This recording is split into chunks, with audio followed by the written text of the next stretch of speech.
Welcome to this journey into the forgotten shadows of American history, where the horrors of the past refuse to stay buried. Before we begin, I want to know, where are you watching this from, and what time is it there? Are you alone in the dark, or surrounded by the comfort of daylight? Tell me in the comments, because what you're about to hear might make you question what walks unseen in the spaces we think are empty. Today, we travel back to 1847, to the isolated backwoods of Lewis County, Tennessee, a place where cotton fields stretched endlessly under oppressive skies, where the institution of slavery carved deep scars into the land and into human souls. But this is not just another story about the antebellum South. This is something far more disturbing. This is the story of Blackwater Plantation and the man who owned it, Thomas R. Ellery. In the spring of 1845, Ellery was 47 years old, a wealthy landowner whose fortune had been built on the brutal labor of enslaved people. He was known throughout Lewis County as a man of peculiar temperament. Local records describe him as intelligent but volatile, cultured yet cruel. His neighbors kept their distance. Even other plantation owners, men accustomed to the casual brutality of the era, found something unsettling about Thomas Ellery. But it wasn't until the arrival of a young woman, recorded in the plantation ledgers only as Mary Ann, number 47, that the true darkness of Blackwater began to reveal itself. Within weeks of her arrival, strange reports began to filter out from the plantation. Workers claimed to hear voices emanating from within the walls of the main house, voices that spoke in languages no one recognized. White overseers abandoned their posts, swearing that something moved through the cotton fields at night, even when every worker was accounted for in their quarters. Production plummeted.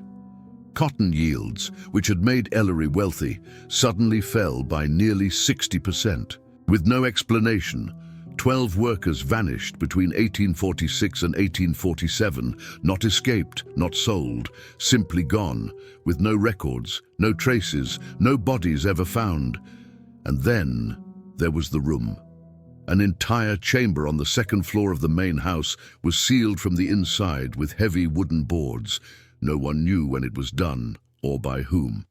The enslaved workers whispered that Ellery himself had done it, in the dead of night, alone. But why would a man seal a room in his own home, trapping something inside, or perhaps keeping something out? In November of 1847, Thomas Ellery wrote his final known testimony, a fragmentary manuscript discovered decades later in the charred remains of the Lewis County courthouse. In it, he wrote a single haunting sentence: "The plantation is now inhabited by the dead that I myself have created." Historians dismissed it as metaphor, the ravings of a guilty conscience. But those who lived through those years, those who survived Blackwater, insisted it was literal truth. Shortly after that manuscript was written, Mary Ann disappeared. No record of sale, no death certificate, no grave, just gone. And in the weeks that followed, a series of unexplained deaths swept through Blackwater like a plague. The plantation collapsed. Ellery himself vanished without a trace in the winter of 1849. The property was abandoned. The land was eventually parceled and sold, but the main house still stands, a rotting monument to something that should have been forgotten. Locals call it by the name it earned over a century and a half ago, the Plantation of the Dead. And according to those who live nearby, no one dares approach after sunset, because something is still there, waiting in those sealed rooms, walking those empty fields. The question we must ask ourselves is this: what really happened at Blackwater Plantation? Was Thomas Ellery a madman consumed by guilt? Or did his obsession with Mary Ann unlock something far darker, something that should never have been awakened? To understand what happened, we must first understand the world that created it. Lewis County, Tennessee in the 1840s was a place of contradictions.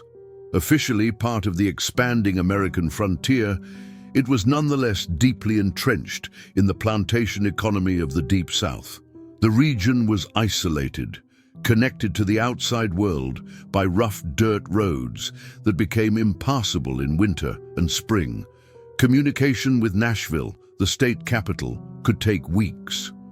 In such isolation, men like Thomas Ellery operated with near absolute authority. The institution of slavery in Tennessee was particularly brutal during this period. Unlike the more established plantation systems of Georgia or South Carolina, Tennessee's slaveholders often employed harsher methods to maintain control over larger, more dispersed properties. Enslaved people were frequently worked to death, with mortality rates significantly higher than the already horrific averages elsewhere in the South. Blackwater Plantation encompassed nearly 800 acres of land, most of it dedicated to cotton production. At its peak, the plantation held 63 enslaved individuals, ranging in age from infants to elderly men and women too old to work the fields.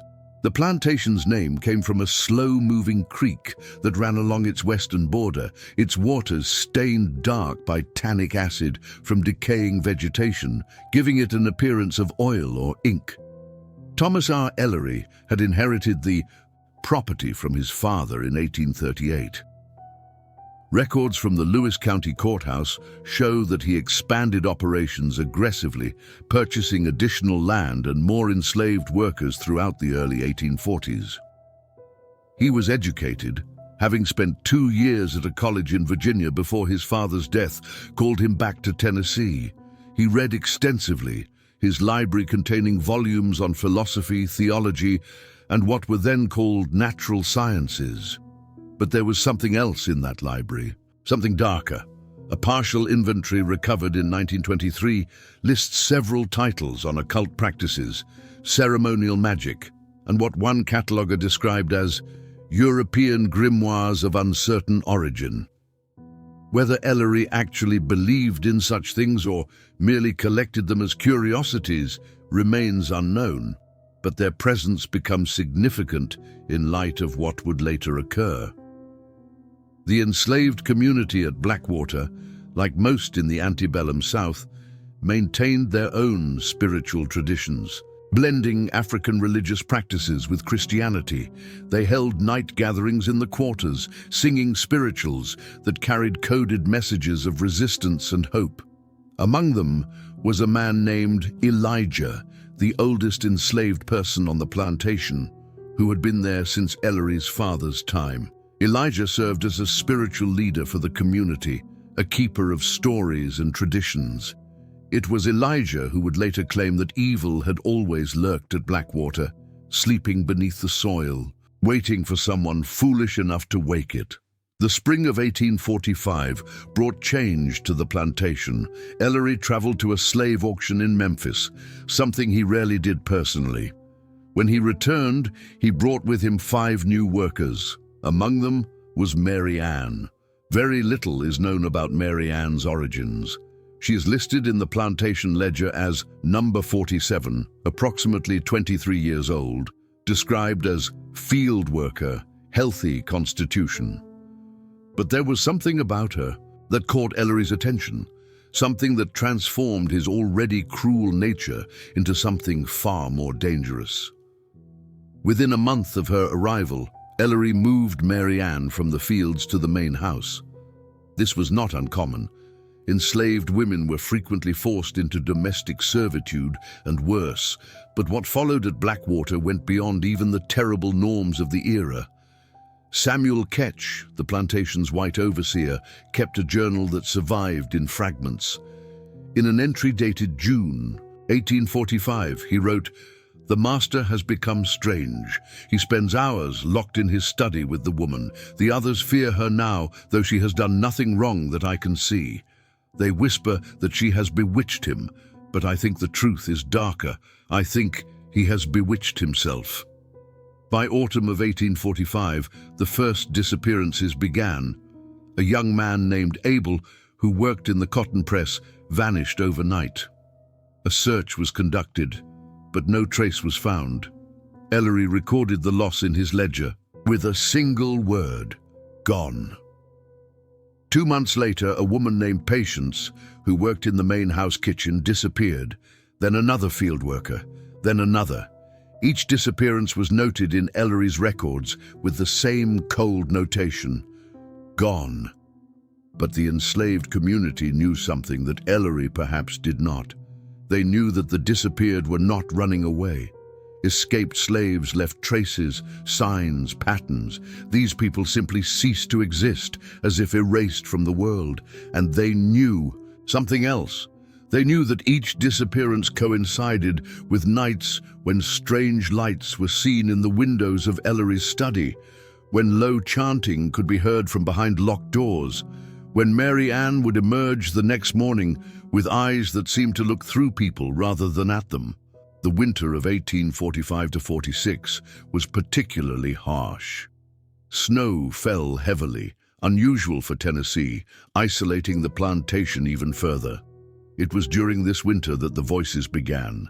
Multiple accounts, recorded years later by a traveling minister who interviewed survivors, described the same phenomenon.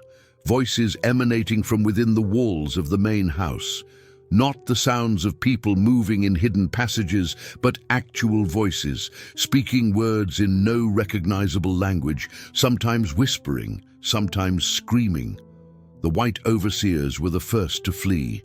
3 men quit in rapid succession, refusing to explain why, simply packing their belongings and leaving in the middle of the night. Samuel Ketch remained, but his journal entries became increasingly erratic. "I do not know what the master does in that room," he wrote in March of 1846, "but I know that it is not the work of a Christian man, and I know that whatever he has begun, it will not end well for any of us." The plantation was becoming something else, something that existed outside the normal flow of time and reality. The enslaved workers moved through their days like ghosts themselves, eyes hollow with terror, speaking in whispers even in the full light of day.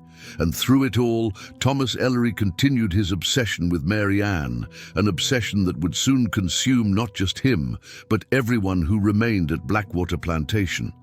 The spring of 1846 brought no relief to Blackwater Plantation. If anything, the atmosphere of dread intensified. The cotton crop, planted in April, grew poorly despite good weather and adequate rainfall. The plants emerged stunted and twisted, their bolls small and malformed. Field workers reported that the soil felt wrong somehow, cold to the touch, even in direct sunlight. But it was the events surrounding the main house that truly marked this period as a descent into darkness. In May of 1846, a traveling merchant named Josiah Crane arrived at Blackwater to conduct business with Ellery. Crane was also a part-time minister, and his account of his visit survives in a letter he wrote to his brother in Kentucky, a letter that was eventually donated to the Tennessee Historical Society in 1891. "I arrived at the plantation on a Tuesday afternoon," Crane wrote. "The grounds were strangely quiet. No singing from the workers' quarters, no sounds of labor from the fields. When I approached the main house, I was met by the overseer, a man named Ketch, who seemed relieved to see another white face. He told me that Mr. Ellery would see me shortly, but that I should be prepared for changes in the master's demeanor." Crane was shown to a parlor to wait. What he experienced there would haunt him for the rest of his life. "As I sat alone," his letter continues, "I became aware of sounds within the walls. At first, I thought it must be rats or perhaps structural settling, but then I realized these were voices. Human voices, but speaking words I could not comprehend. I stood and pressed my ear against the wall, and I heard them clearly, a chorus of whispers, rising and falling like waves, and beneath them, a sound like weeping." When Ellery finally appeared, Crane barely recognized him. In the months since they had last met, the plantation owner had aged dramatically. His face was gaunt, his eyes fevered, He spoke in rapid, disjointed sentences, frequently stopping mid-thought to listen to sounds that Crane could not hear. Their business was concluded quickly, and Crane left Blackwater as soon as possible. But before he departed, he encountered Mary Ann in the hallway of the main house. "She looked at me," Crane wrote, "and I saw in her something I cannot adequately describe. Not fear, though surely she had reason for fear. Not anger, though she had reason for that as well. What I saw was something ancient, something that did not belong in the eyes of a young woman. She smiled at me, and I fled."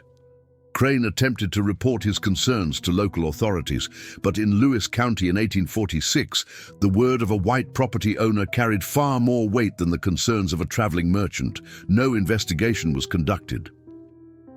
The disappearances continued throughout the summer. By autumn, 12 people had vanished from Blackwater Plantation. Samuel Ketch's journal provides a fragmentary timeline of these events. An entry from July reads, "Another gone. Jacob, this time, a strong man who showed no signs of wanting to run, found his blanket and shoes still in his quarters. The master says nothing. Mary Ann says nothing. But I hear them at night in the study, and I hear other voices joining theirs." In August, Ketch recorded something even more disturbing. "I have seen them, the disappeared ones, or something that wears their shapes, walking in the fields after dark, moving between the cotton rows. But they do not walk as the living walk. They glide, their feet not quite touching the ground, and their faces, God help me, their faces are wrong." The enslaved community at Blackwater was terrified, but they had nowhere to go. Running meant certain death if caught, and few possessed the knowledge or resources to successfully navigate the hundreds of miles to free territory, so they remained, trapped in a place that was becoming less a plantation and more a kind of open-air tomb. Elijah, the elder who served as spiritual leader, tried to maintain hope. He led prayer meetings in secret, sang the old spirituals, reminded people of their humanity in a place designed to strip it away. But even Elijah admitted that something at Blackwater had changed, that the very air felt thick with malevolence. "Evil has taken root here," he told the others in a gathering that was later recounted by a survivor. "Not the evil of slavery alone, though that is evil enough.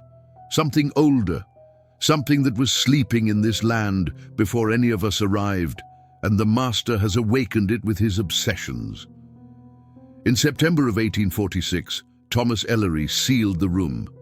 No one witnessed him doing it, but one morning, the door to a large chamber on the second floor of the main house was found boarded shut from the inside. Heavy oak planks had been nailed across the doorframe, multiple layers of them, creating a barrier that would require significant effort to remove. How Ellery had exited the room after boarding it remained a mystery. There were no windows large enough for a man to pass through, no other doors, no hidden passages that anyone knew of. Samuel Ketch was ordered to leave the boards in place. When he asked why, Ellery told him, "Because what is inside must not be allowed out." But what was inside? Ketch climbed a ladder and peered through a gap between the boards. His journal entry describing what he saw is damaged. Several words rendered illegible by water or perhaps deliberate defacement, but what remains is chilling enough. "I saw illegible, not possible, illegible, the floor covered in illegible, and in the center a circle marked in what appeared to be illegible. I could not look longer. I descended and have resolved never to approach that door again." The autumn harvest of 1846 was disastrous. What little cotton had grown was of such poor quality as to be nearly worthless. Ellery's financial situation began to deteriorate rapidly. Creditors started making inquiries, but the master of Blackwater seemed unconcerned with practical matters. He spent his days locked in his study with Mary Ann, and his nights doing God knows what in that study's flickering lamplight. By winter, Even the enslaved workers who had tried to maintain some normalcy began to break under the strain. Some stopped speaking altogether, others spoke too much, rambling about things they had seen in dreams. Visions of Blackwater transformed into something out of nightmare, a place where the dead worked alongside the living, where time moved strangely, where the boundary between what was and what should never be had become dangerously thin. Tell me in the comments what you think is happening so far. Is this the guilt-ridden madness of a cruel man? Or has something genuinely supernatural taken root at Blackwater Plantation? Because what comes next makes even the skeptics question their certainty.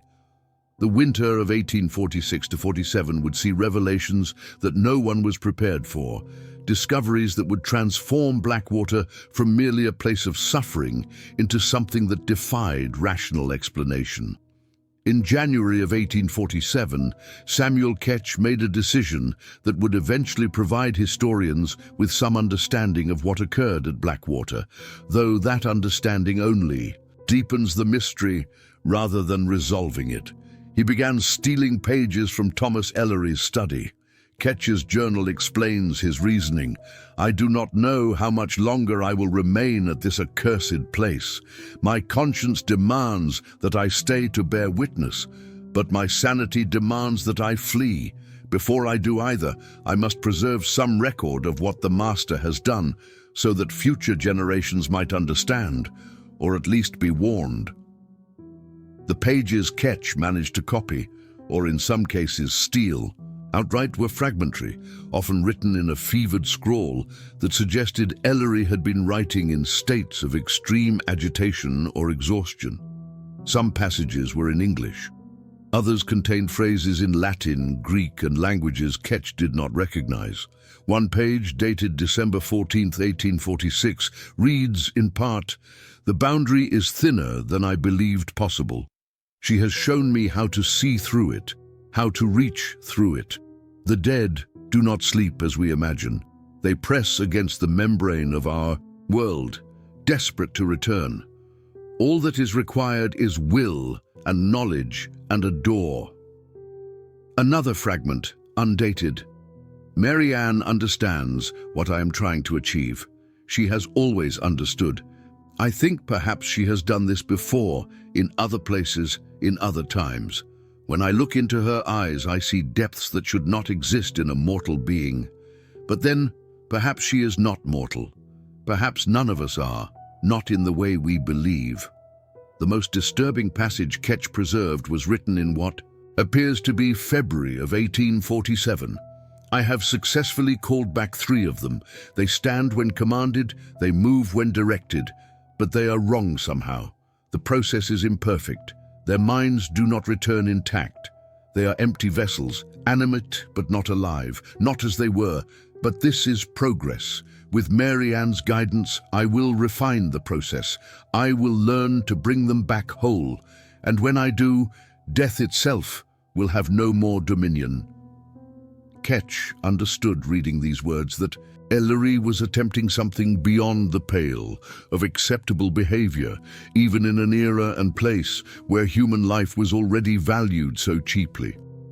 The master of Blackwater was not simply a cruel slaveholder. He was attempting to resurrect the dead. Whether this was literal truth or metaphorical madness remained uncertain, but events on the plantation suggested the former might be true. Workers reported seeing individuals they knew to be dead. Not ghosts, not apparitions, but seemingly solid, physical beings. A woman named Ruth had died of fever in November of 1846, her body buried in the plantation cemetery. In January, she was seen walking through the cotton fields at dusk, her movement stiff and unnatural. A man named Thomas, who had disappeared in August, was spotted standing outside the quarters one night, staring at nothing, his expression blank. When others approached him, he did not respond, did not even seem to notice them. By morning, he was gone again. These sightings terrified the living more than any ghost story could, Because these were not spirits, these were bodies, animated by something other than life. Elijah organized a secret gathering to discuss what should be done. The consensus was that they were trapped in a situation beyond their control, that Ellery's experiments, with whatever dark forces he had invoked, were spiraling beyond his ability to manage them. "The Master has opened a door he cannot close," Elijah told them. "And now things are coming through. We must be vigilant. We must protect ourselves as best we can, and we must pray that whatever judgment comes for him does not consume us all." But how does one protect oneself from the walking dead? How does one fight against forces that should not exist? The answer, as it turned out, was that one could not. In March of 1847, an unseasonably warm spell caused the plantation's main well to run low. 2 workers, a man named Isaiah and a younger man named Benjamin, were ordered to descend into the well to clear debris and assess whether it needed to be deepened. What they found at the bottom would haunt the few survivors of Blackwater for the rest of their lives. Beneath 3 feet of mud and stagnant water, Isaiah's foot struck something solid. Using a bucket, they cleared enough material to see what lay beneath. It was bone, human bone. Not one skeleton, but many, piled together in the narrow shaft of the well, extending down into darkness deeper than their lantern light could penetrate. Isaiah and Benjamin climbed out immediately and reported to Samuel Ketch, who recorded the incident in his journal. "The well contains bodies. How many, we cannot say. The 2 men who discovered them are adamant that they will not descend again, and I cannot blame them." I informed Mr. Ellery of the discovery. He showed no surprise. He merely said, "The well feeds the land, and the land feeds the well. Do not disturb what lies there." The implications were horrifying. These were not bodies that had accidentally fallen into the well. They had been placed there deliberately, stacked with what must have been considerable effort. The well had been in use for years, meaning people had been drawing water, drinking water, from a source contaminated by human remains. How long had this been happening? Since Ellery took control of the plantation? Or had his father begun this practice years earlier? And more disturbing still, if bodies were in the well, where were the disappeared? Had they been killed and disposed of? Or had they been used for something else, something suggested by Ellery's manuscript fragments about resurrection? Ketch, to his credit, attempted to take action. He wrote a letter to the county sheriff describing the well's contents and his concerns about Ellery's activities. But before he could send it, events overtook whatever investigation might have occurred, because in April of 1847, Mary Ann disappeared. On the morning of April 16th, 1847, Mary Ann was gone. Not from the plantation, at least not initially. She was gone from the main house, her small room empty, her few possessions left behind. Ellery emerged from his study in a state of complete mania, demanding to know where she had gone, accusing the staff of hiding her. A search was organized. Every structure on the plantation was examined. The fields were walked. The woods were combed. Mary Ann had vanished as completely as if she had never existed. Thomas Ellery's response was catastrophic. For 3 days, he did not eat or sleep. He raged through the house, destroying furniture, burning books from his library, screaming accusations at invisible accusers. Samuel Ketch wrote, "The master has gone completely mad.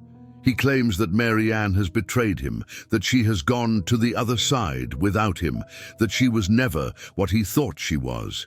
He speaks of deceptions and illusions. I fear for all our lives."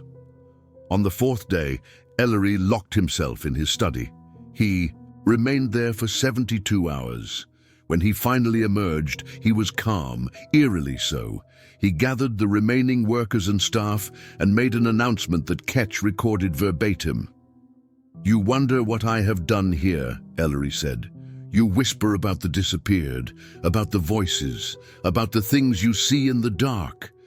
You are right to be afraid. I have learned secrets that should have remained hidden. I have opened doors that should have stayed closed. I did it for knowledge, for power, for the conquest of death itself. But I was deceived, she deceived me, and now I understand that I have created not life, but something far worse. He looked at the assembled people, his eyes hollow with exhaustion and perhaps the first stirrings of genuine remorse. The plantation is now inhabited by the dead that I myself have created, he continued. They walk among you, they work beside you, and soon they will outnumber the living. I cannot undo what I have done. I can only warn you. Leave this place. Leave while you still can. Those were the last coherent words Thomas Ellery spoke to anyone. In the days that followed, the plantation descended into chaos. Workers began fleeing despite the danger, preferring to take their chances on the road rather than remain at Blackwater. The white staff had already largely abandoned the property. Only Samuel Ketch remained, recording events until he too finally fled in early May. His final journal entry, dated May 3, 1847, reads, "I am leaving. Tonight, I can bear no more. The dead walk openly now, dozens of them, perhaps more. They emerge from the woods, from the fields, from the sealed room whose door has somehow been opened from within. The master has locked himself in the cellar. I hear him down there, chanting in languages that hurt to hear. Mary Ann has not been found. I believe now that she was never human, that she was something else, something that came to Blackwater for purposes we cannot comprehend. God help anyone who remains here. God help us all for what has been unleashed." Ketch escaped to Nashville, where he lived in obscurity until his death in 1852. His journal was found among his effects and eventually made its way to the Tennessee State Archives. By summer of 1847, Blackwater Plantation was functionally abandoned. Those enslaved people who had not fled during the chaos were freed by default, as there was no longer an operational plantation or a master to enforce their bondage. But the story did not. And there, it merely entered a new, even stranger phase. For more than a century, Blackwater Plantation stood abandoned, the house slowly succumbing to decay, the fields returning to wild growth. The property changed hands multiple times, but no one ever successfully re-established operations there. The land itself seemed cursed, infertile despite soil tests showing it should be productive. But the story of what happened there in the 1840s did not die. It evolved, transmitted through oral history, in the African-American community, whispered about in Lewis County, occasionally surfacing in fragmentary historical records.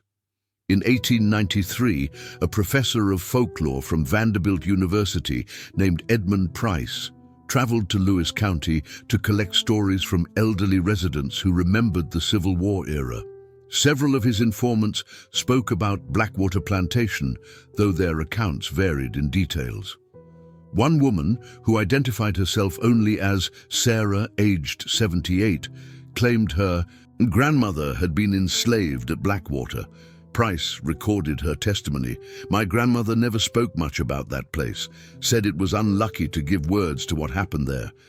But she told me once, when I was young, that the master tried to bring back the dead. She said he succeeded after a fashion, but what came back wasn't really the people who died. They were empty, shells, and the master paid for his sin, though no one knows exactly how. He disappeared too, just like the woman who started it all." In 1923, a fire at the Lewis County Courthouse destroyed many historical records. In the effort to salvage what could be saved, an archivist named Margaret Shaw discovered a sealed metal box in a damaged vault.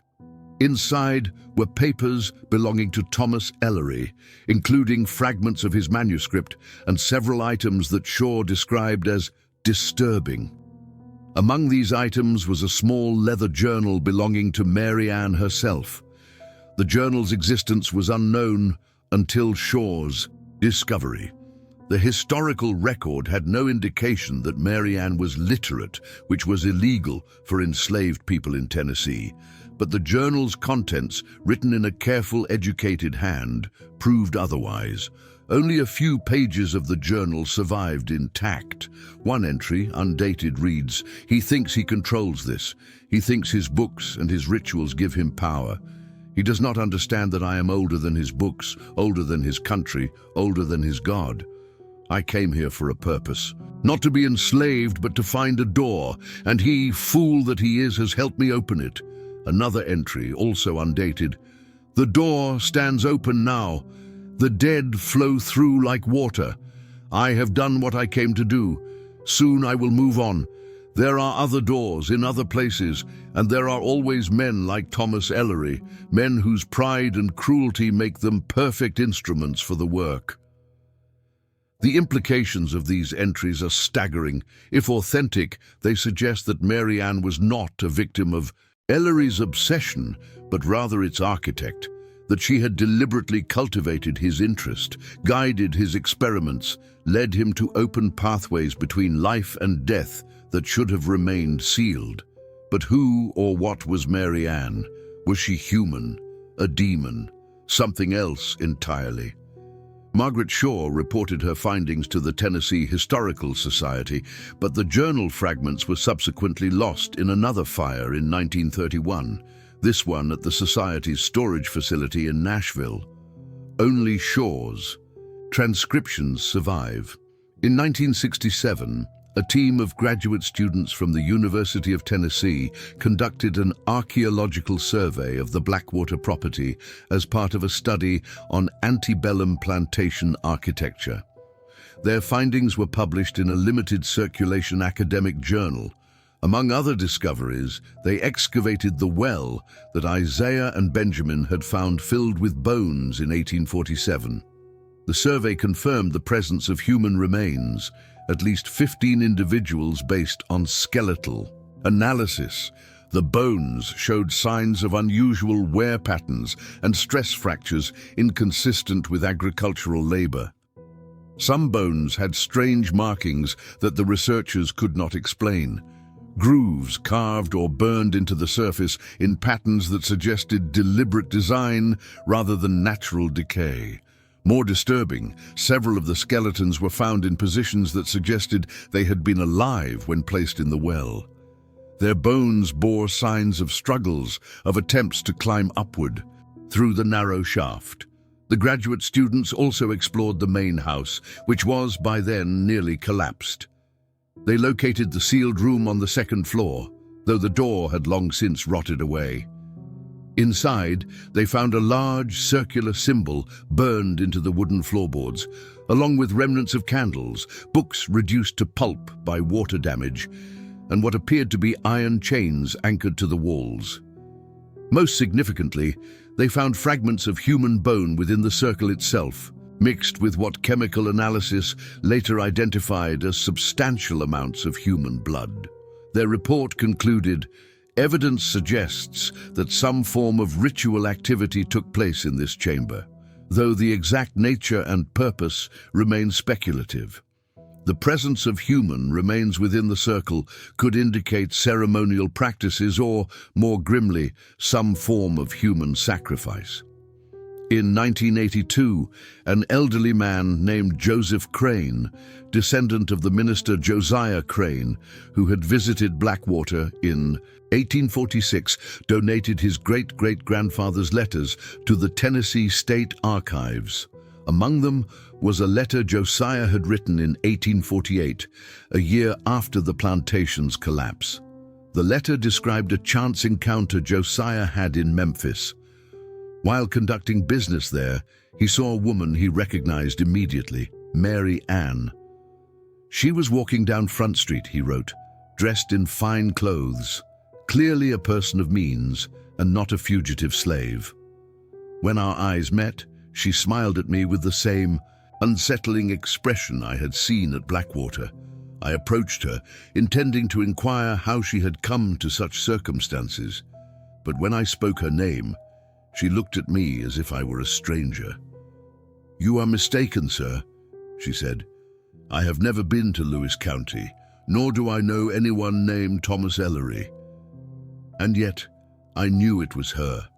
The same face, the same eyes, the same presence that had disturbed me so deeply.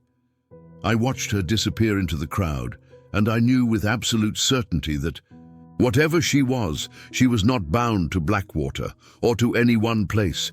She moves through the world freely, perhaps seeking other doors to open, other foolish men to manipulate.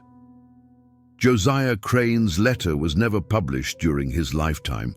His family considered it evidence of senility or delusion, but it raises a disturbing possibility that Mary Ann survived, that she was never truly enslaved at all, and that her time at Blackwater was merely one chapter in a much longer, darker story.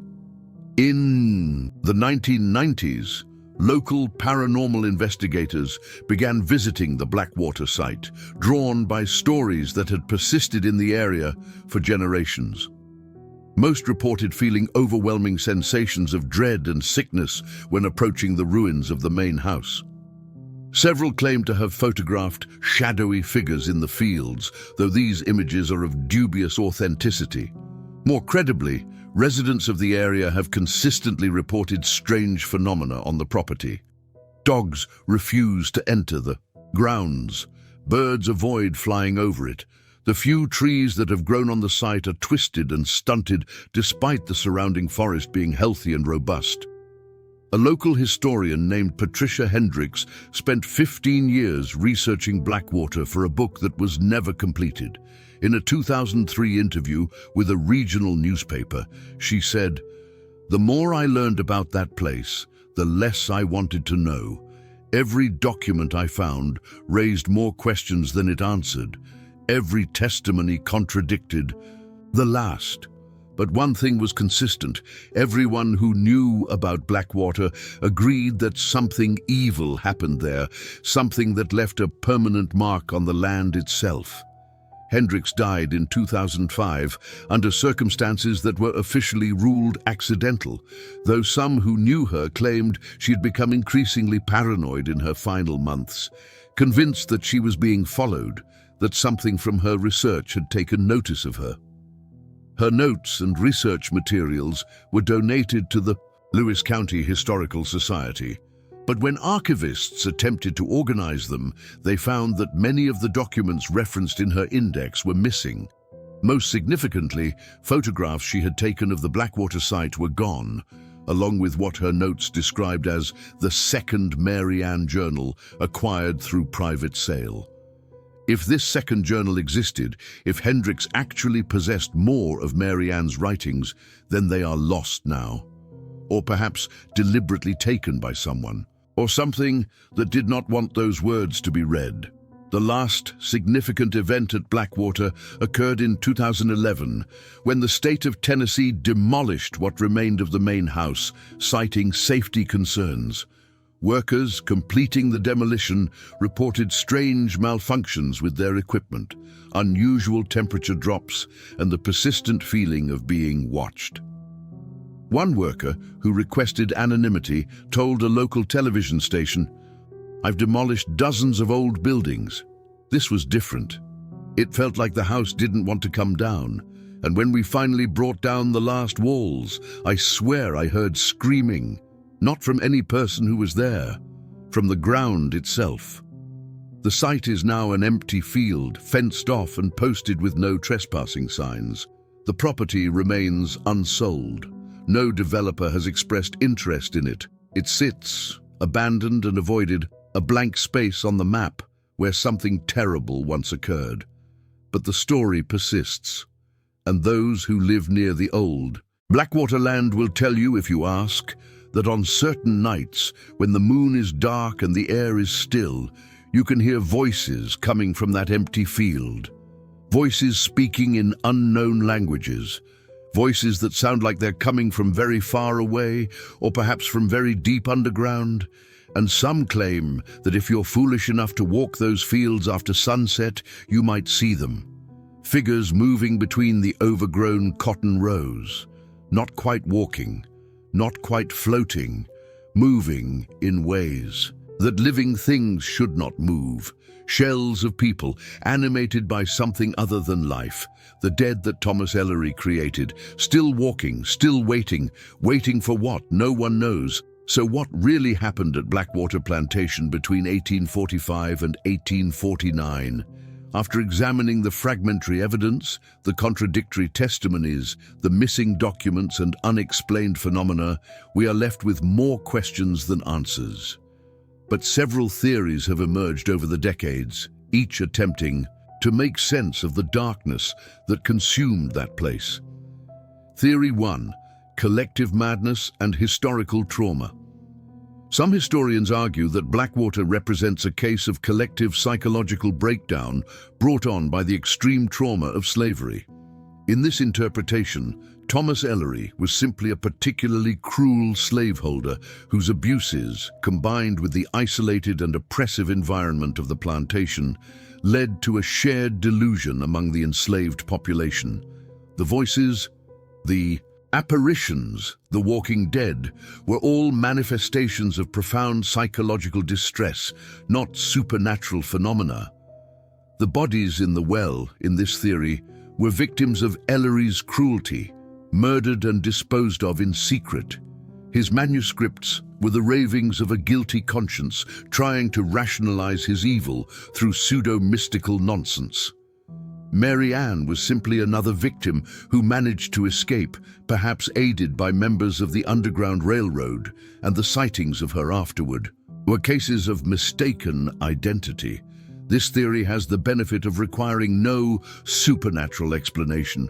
It fits within a materialist worldview, but it struggles to explain certain details. How did Mary Ann, if she was simply an escaped slave, appear years later in Memphis as a free woman of apparent means? How do we account for the consistent reports of anomalies on the property continuing into the present day? Why would psychological trauma leave physical marks on the land itself? Theory 2: occult ritual and failed necromancy. Others believe that Thomas Ellery genuinely attempted to practice necromancy, the art of raising and controlling the dead. In this interpretation, his library of occult texts was not merely curiosity, but a serious study of forbidden knowledge. Mary Ann, whether willingly or unwillingly, became part of his experiments in resurrection.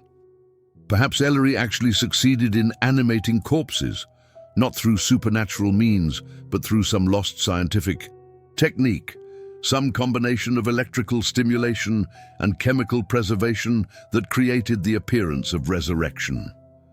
The walking dead seen on the plantation were not ghosts, but reanimated corpses, biological automatons without true consciousness. This theory attempts to bridge the gap between the supernatural and the natural, suggesting that what seemed like dark magic might have been proto-science, techniques that we would now recognize as crude attempts at reanimation. But it still fails to fully explain Mary Ann's nature or the persistent reports of phenomena that continue long after any reanimated bodies would have decayed. Theory 3: something ancient was awakened. The darkest theory, and the one most consistent with the evidence, is that Thomas Ellery's rituals and obsessions actually did open some kind of doorway between the world of the living and the world of the dead. That Mary Ann was not human at all, but something far older, something that had been waiting for someone like Ellery to provide it with an opportunity. In this interpretation, Mary Ann deliberately cultivated Ellery's obsession, guided him toward specific rituals and practices, led him to thin the barrier between life and death.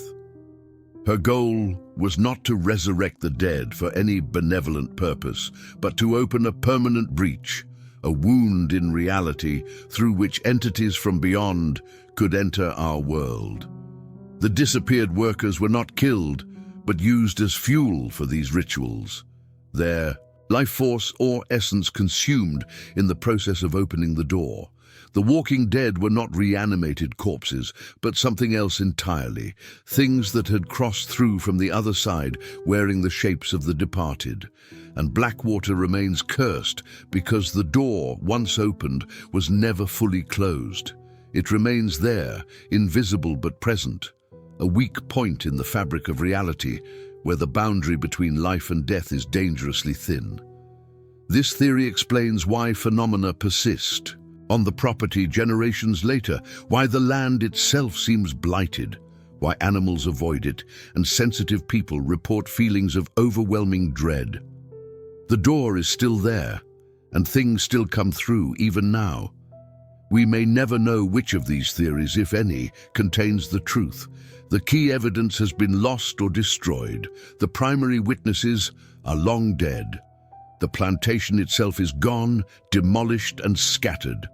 But Blackwater Plantation remains a warning, a reminder of what can happen when human cruelty intersects with forces beyond our understanding. Whether those forces are psychological, scientific, or truly supernatural may be less important than the lesson itself. Some doors should never be opened, some knowledge should remain hidden, and some obsessions lead only to darkness.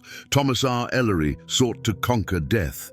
Instead, he may have given death a permanent foothold in the world of the living.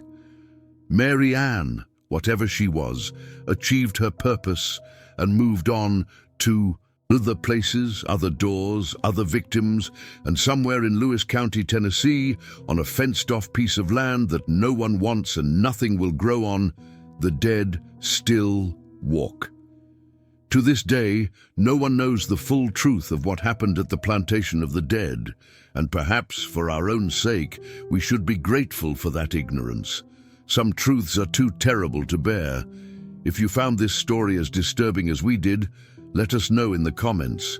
Have you heard similar stories from your area? Do you believe in places that are permanently marked by evil? Share your thoughts and theories with our haunted community. And if you want to explore more forgotten horrors from America's dark past, make sure to subscribe and hit that notification bell. We have many more stories waiting in the shadows. Until next time, remember, the past is never truly dead. It's not even past. It's still there, waiting in abandoned houses and empty fields, walking when the sun goes down. Stay curious, stay skeptical, but most of all, stay safe.